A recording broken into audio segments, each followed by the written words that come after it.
EdTech Mondays Uganda is supported by the MasterCard Foundation Center for Innovative Teaching and Learning in partnership with the Innovation Village. Welcome to EdTech Mondays April edition. EdTech Mondays is supported by the MasterCard Foundation Center for Innovative Teaching and Learning in partnership with the Innovation Village.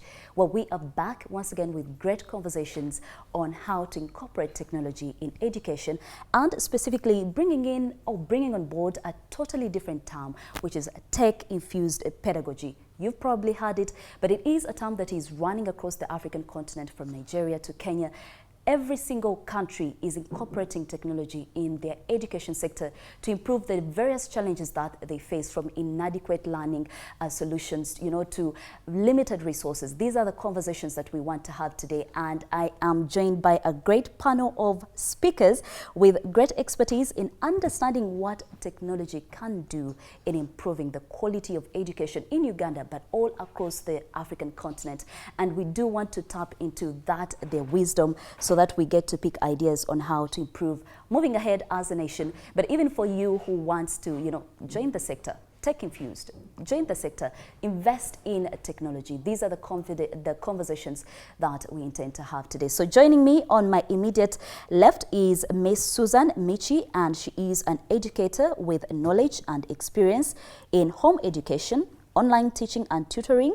She is also the founder and CEO of Streamline Education, where they develop print and online learning resources that enhance academic progress in and outside the classroom. Thank you so much for joining us this evening. Good evening. Thank you for having me. Right in the middle, we do have Dr. Vincent Sembatia, who is the Director of Quality Assurance and Accreditation at the Uganda National Council for Higher Education. He has so far spent 10 years as the Director of Quality Assurance at Makerere University, right here in Uganda, and he holds a PhD in mathematics from the University of Florida in the United States. Thank you so much for joining us this evening.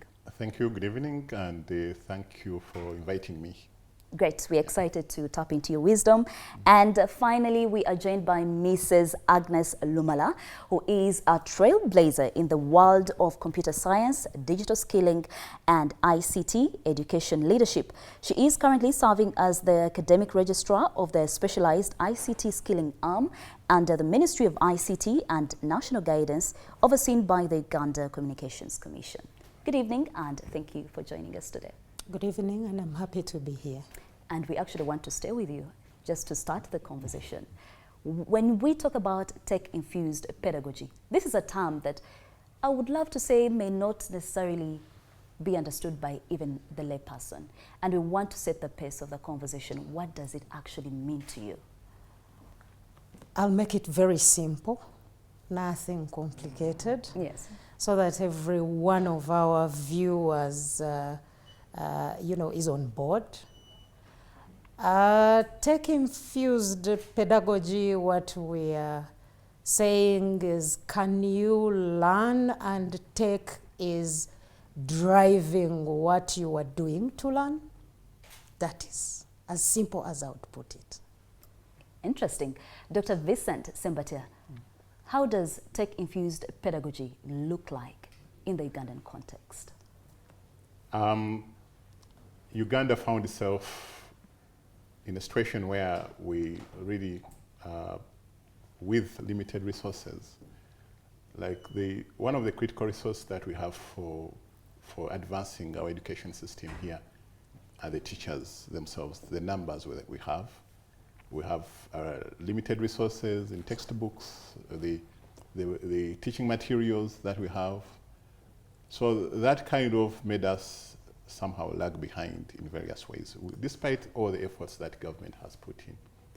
So technology now comes in as a lifesaver that allows us to catch up. Technology has that huge advantage of sharing resources. Even if you don't have the physical textbooks, you can still access them. So then you have the teachers, the students here in Uganda walk long distances to school, and the schools then maybe are not well distributed around the country. So now this actually is a way to leapfrog, jump over the missing middle, so that we catch up with the already advanced economies. So in Uganda, one thing that we have seen is like this quick responsiveness, and maybe COVID helped us out in a way to catch up. So we see everyone holds maybe a mobile phone, and even though previously I think the stage was for a computer, but then now people are quickly moving on to integrate and adapt some of their technologies to get this education well supported by technology moving. So we are up to speed, even though I think we need to move a bit even faster, because the situation is changing very fast. Yeah. Well, we'll be coming back to you shortly, but let's move on to Susan. Now that we understand what tech-infused pedagogy is and how it looks like in the Ugandan context, from your own perspective, have you seen it impact student performance and engagement from just your own perspective? Yes, greatly. I've been a teacher for 10 years, and I can say for the 6 years out of the 10, I've been exposed to technology in education and using it real time in class, facilitating my lessons, my interaction with the children, and also allowing them to use technology in their learning. And I can tell you that one of the most significant impact that I see is that technology allows the children to understand the world in a different perspective than their counterparts who are not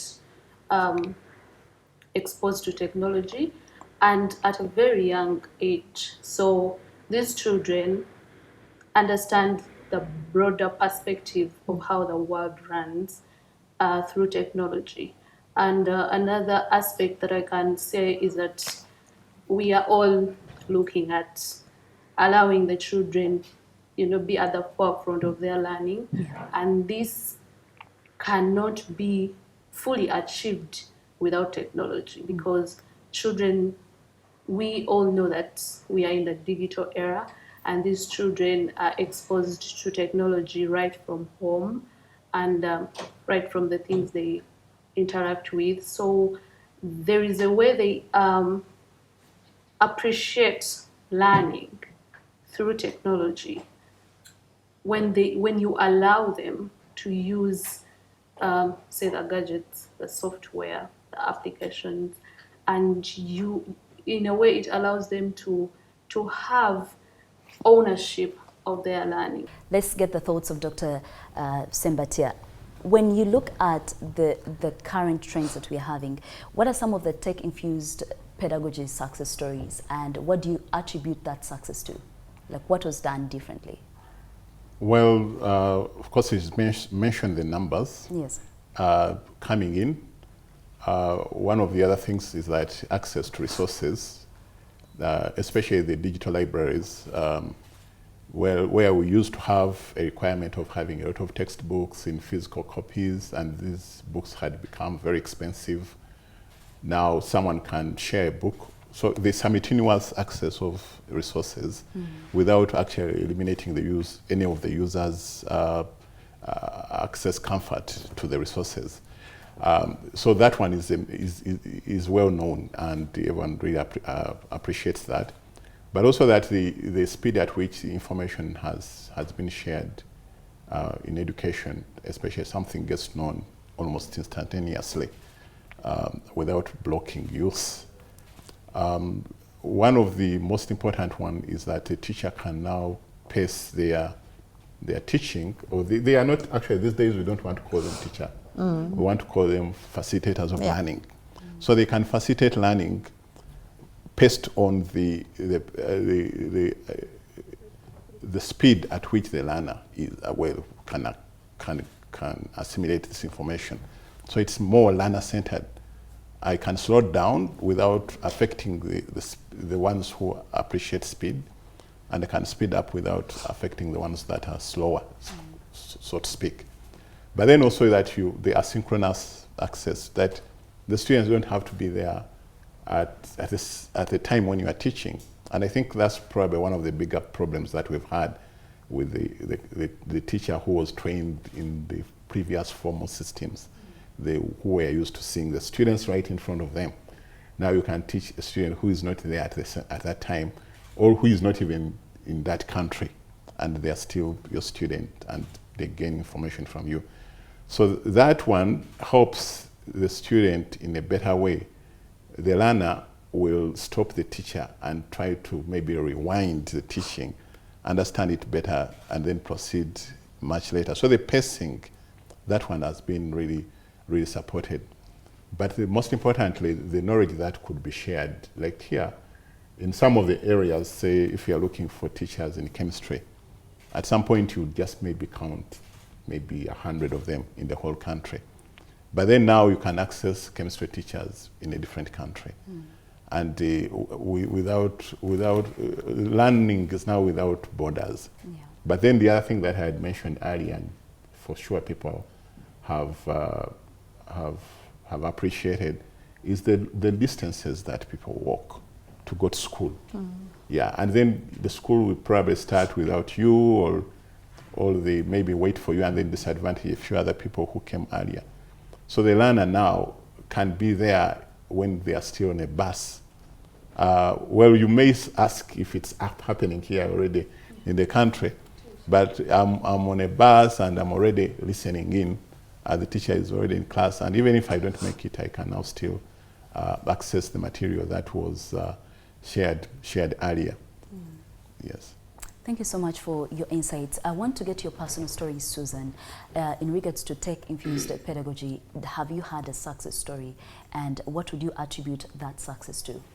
So, as I said, from my personal experience, after training as a teacher, I was exposed to workspaces where I had to use technology to teach my students, and most of my students had to learn using technology. For example, where a laptop is more essential to a child than a book. So the most successful story that it has helped me to be very flexible in the way that I interact with my learners, and also to be able to also go out there and understand the current trends as technology is emerging. What are the current trends in education? But also, as I learn this, I do my best, like at Streamline Education, to collaborate with my fellow teachers who may not have been exposed to these spaces, collaborate with them, show them, the simple things they can do to infuse technology in their, work. So we get I personally and my colleagues at Streamline, we get so many of our teacher colleagues whom we collaborate with. For example, like how if I'm planning a lesson, which kind of technology can I use maybe to teach geography, or in my SST lesson, what do I do? Or maybe I tell you, you can record yourself and play the video on a projector, and the children can watch that. So tech-infused pedagogy is just there to benefit almost everyone. Yes. The facilitators, the students themselves, and even the parents in a way. But then I want to bounce this question to you, Mrs. Agnes Lumala. How then can educators ensure that tech-infused pedagogy is accessible and inclusive for even the students or the young ones who are in not so proper backgrounds, if I should put it that way? I think, of course, I will not talk about the resource envelope. That's the obvious part. But I will talk about, thriving in a low resource. What do you need to thrive in a low resource environment? And the first thing is to, first of all, profile the beneficiaries of this technology. And one thing we are not doing very well is to understand that amongst us are two categories. There is the digital citizen and the digital immigrant. On this stage, I don't want to subdivide do it yourself.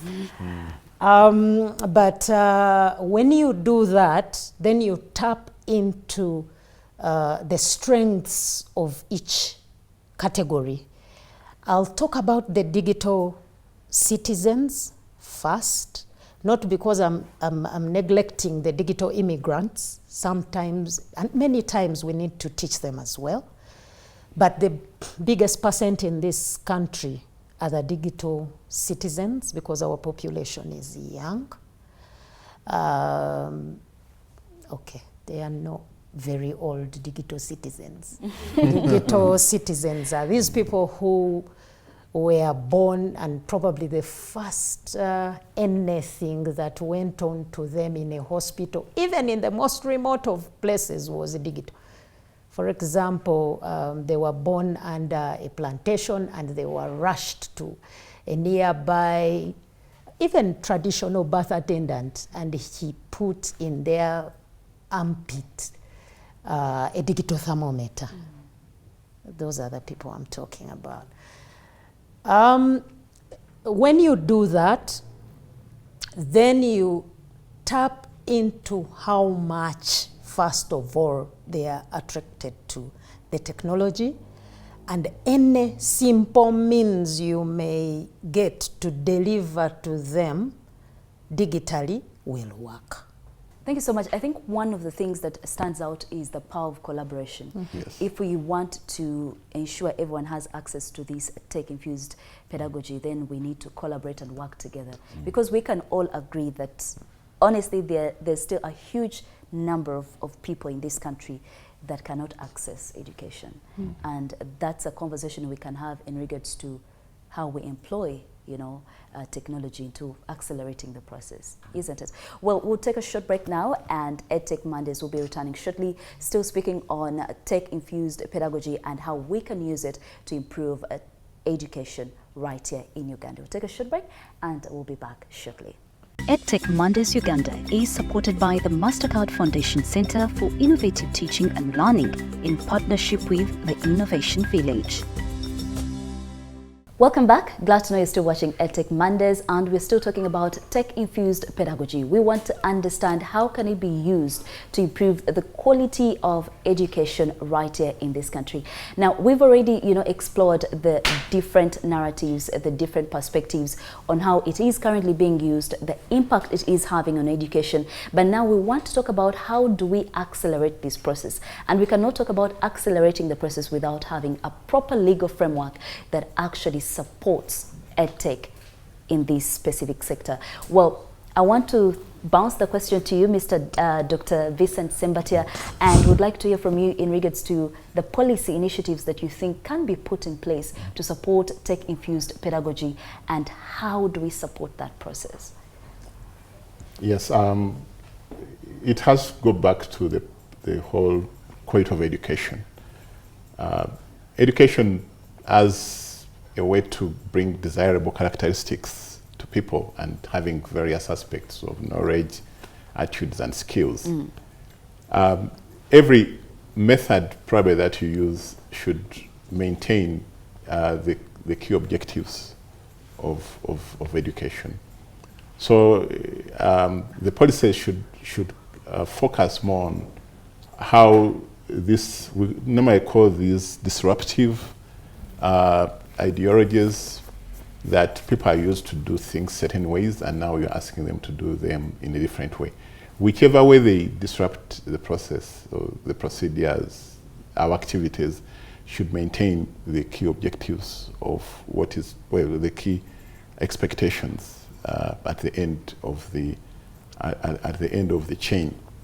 So education should still be able to deliver the values that were intended at the beginning.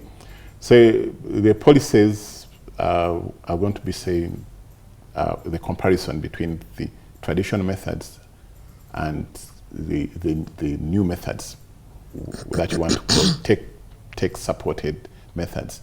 Are they delivering a different product? And there are many people who have been, say, a bit suspicious. Like, how can you train a pilot on a flight simulator and then have the confidence that they will fly that plane? And then you have, say, these medical doctors, you bring the hologram, the holographic images, and they say they dissect that one. And at the end of the day, you are going to find them in the hospital with real veins flowing with blood. So whichever way, the comparison is going to be there. So one of the policies to ensure that this method, whereas it brings all these advantages, it should maintain the actual objective of the training, of the learning process.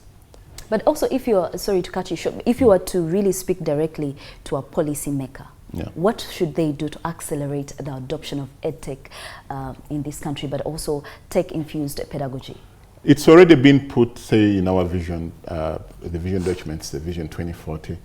There's reference to things like the Industry 4.0, the utilization of ICTs, and then the science technology agenda, different fora, from SDGs to country vision, Africa 2063, up to the East African agenda. There are areas specifically where it has been mentioned at policy as a part of intention at that global level. But even in the country, within the country, the policies are there. Some of them are in making, like in the higher education, now the policy is being reformed tremendously to ensure that, of course, if you say that you must increase access to higher education, but you know that you can't increase access without increasing the training, the teachers. Well, luckily, on the panel today, we do have a teacher, and I guess what he says directly affects you as a person. How would you rather educational programs, professional development programs are better enhanced to ensure that you as a teacher, or any other teacher out there, is positioned better to better themselves in adopting EdTech in their mode of teaching? So first of all, of course, which I know is happening, is that first of all, from the policymakers themselves, from government and all the big players, to roll this out as a positive thing that is coming to technology, to education, roll out technology as something positive, and iron out all the skepticism that comes with education technology.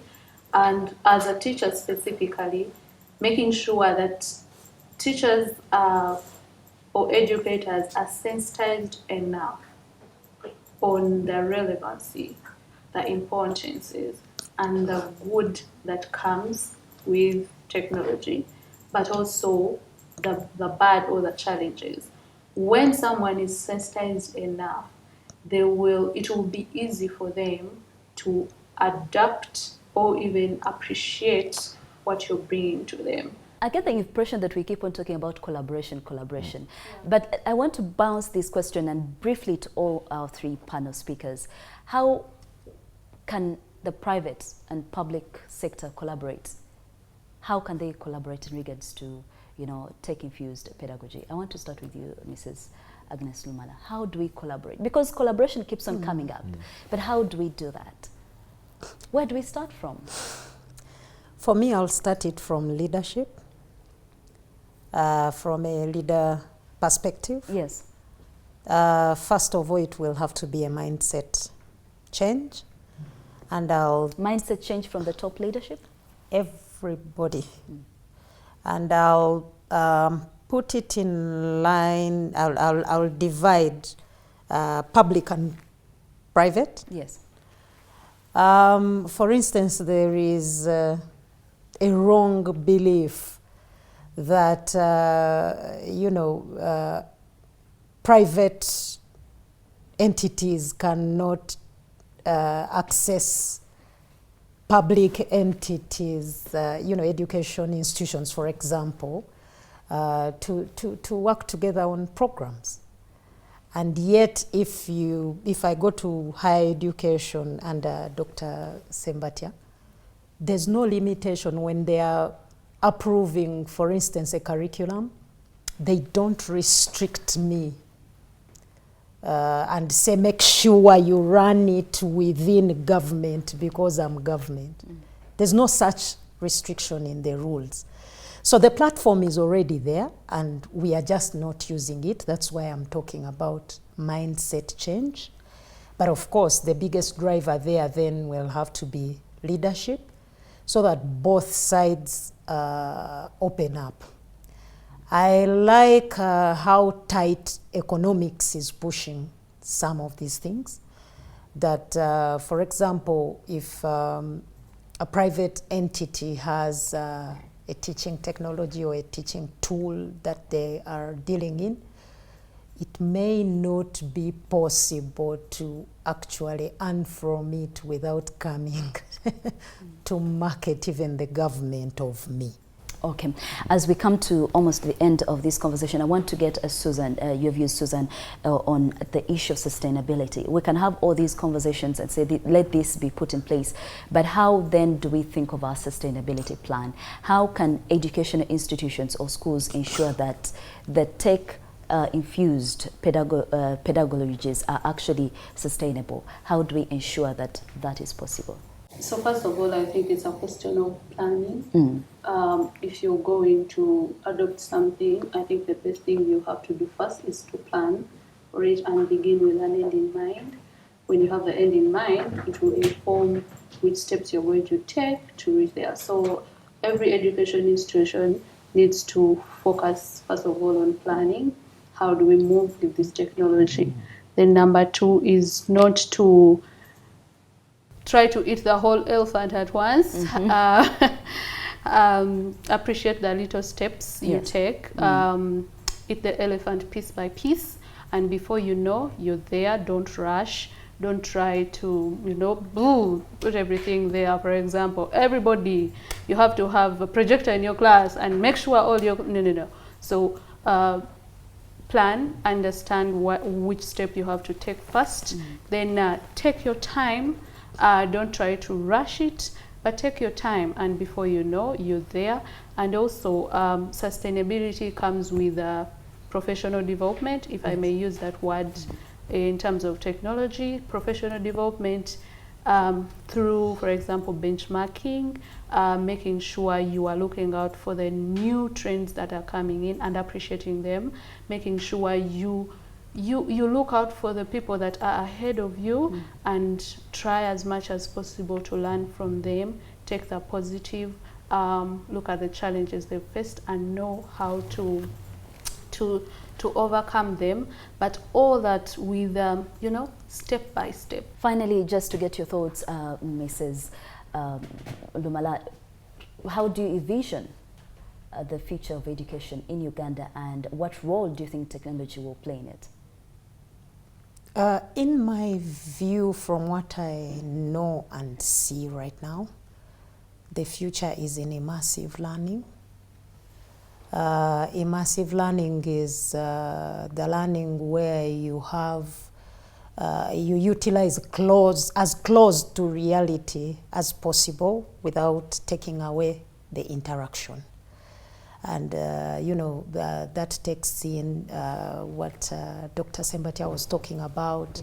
The medical student is dissecting an unreal, hologram, or a pilot is learning via a simulator.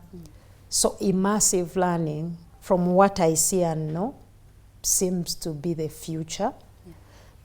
And I think it's important for anybody to watch it, start on it, prepare for it, so that we cover all aspects to have it, because I can see it being the driver. And the reason I think it is the future is because it empowers the student, it drives, it broadcasts the student-led learning more than any other,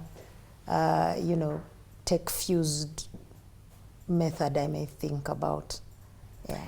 Dr. Vincent Simbatia, your very last remarks, but also how do you envision the future of education in Uganda, and what role do you think technology will continue to play in it? Yes, and thank you. I'll pick from comments from my colleagues here. There has always been this fear of a new intervention, but for sustainability and pushing it forward, we need to mingle, we need to integrate with existing, because it also picks up the culture, which, you know, sustainability has those issues of people, the planet, and the profit. The business sense must also be there. So I think we should still continue making it a worthy venture, because we've seen shock elements come through, like COVID taught us a lot. When our students were taken to blended learning, we're delivering materials at home through various ways. A lot of them at the end of the period of COVID said, "Oh my goodness, finally we don't have to do this any longer." Because for them, they thought maybe they miss their communities, they need to see their friends, they need to interact with them. So then we realized probably we need to do the ecological systems very well. So for it to become something that is sustainable, it somehow have to be organic, to grow within the elements, like not to be a peripheral adage, something that you add on and you can drop it anytime you don't win.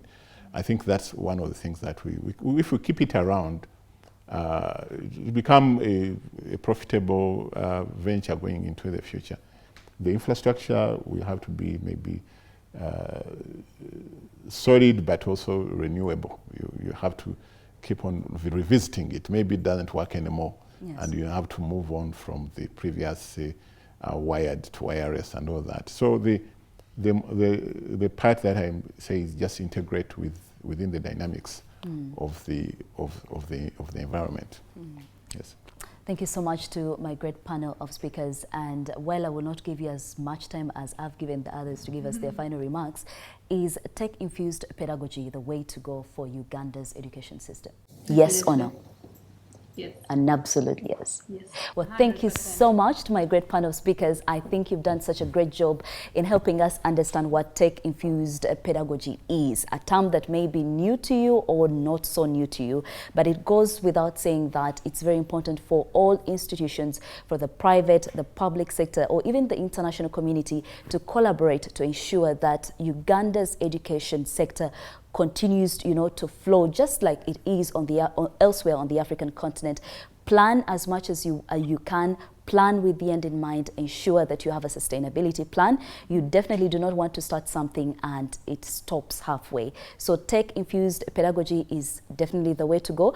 But of course, you can share with us your thoughts on our social media platforms using the hashtag EdTech Mondays. Would like to hear from you on how it has worked for you, on how it is working for you, or on how you plan to actually incorporate it.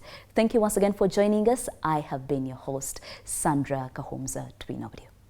EdTech Mondays Uganda is supported by the MasterCard Foundation Center for Innovative Teaching and Learning in partnership with the Innovation Village.